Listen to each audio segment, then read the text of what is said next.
ছাত্র জনতাকে নির্বিচারে হত্যার দায়ে আওয়ামী লীগকে নিষিদ্ধ ও নিবন্ধন বাতিল চেয়ে দায়ের করা রিট সরাসরি খারিজ করে দিয়েছেন হাইকোর্ট। রোববার 1 সেপ্টেম্বর বিচারপতি AKM আসাদুজ্জামান ও বিচারপতি মোহাম্মদ মাহবুবুল ইসলামের হাইকোর্ট বেঞ্চ এই আদেশ দেন।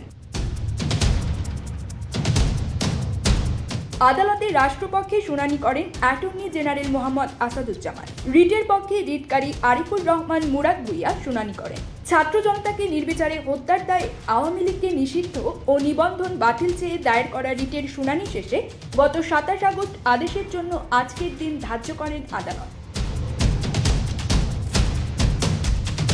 এর আগে গত 19 আগস্ট ছাত্র জনতাকে নির্বিচারে হত্যার দায়ে বাংলাদেশ আওয়ামী লীগকে নিষিদ্ধ ও নিবন্ধন বাতিল চেয়ে হাইকোর্টে একটি রিট করা হয়।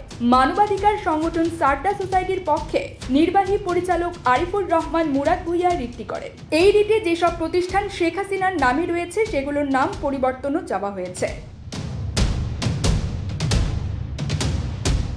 এছাড়া রিটে দেশ সংস্কারের লক্ষ্যে বর্তমান অন্তর্বর্তী সরকারের মেয়াদ সর্বনিম্ন 3 বছর চাওয়া হয়েছে। সেই সঙ্গে বিদেশে পাচার করা 11 লাখ কোটি টাকা ফেরত আনতে এবং বিগত আওয়ামী লীগ সরকারের আমলে চুক্তিভিত্তিক নিয়োগ পাওয়া কর্মকর্তাদের বদলি চাওয়া হয়েছে।